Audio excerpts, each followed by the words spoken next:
จะสบายดีเนาะตอนนี้เราเข้ามาบนช้าง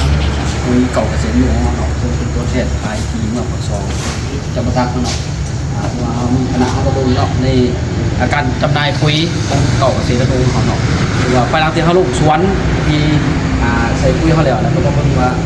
ยุคที่จำหน่ายทีว่าปี2เขาเนาะถือว่ามีใหญ่เมื่อก่อนที่เราลงมาแต่ตัวนี้คือขวางเนาะเป็นปุ๋ยของบริษัทพัชชูเราที่เก่าเกษตรกรที่ตัดเงินกันไปไหน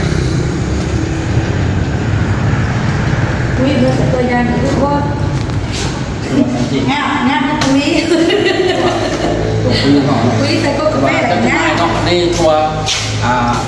ผสมมันที่จุดดีเนาะที่วัดจำหน่ายของปุ๋ยเก่าเกษตรกรเนาะที่ว่าผู้ใดต้องการผู้ใดสนใจต่างๆเนาะที่ว่าผู้พันเขาสมาชิกเข้าเนาะผู้พันในโคเกตแล้วก็สามารถมาหาอะไรที่จุดดีเนาะคือตัวแทนจำหน่ายของปุ๋ยเก่าเกษตรกรเราก็คือ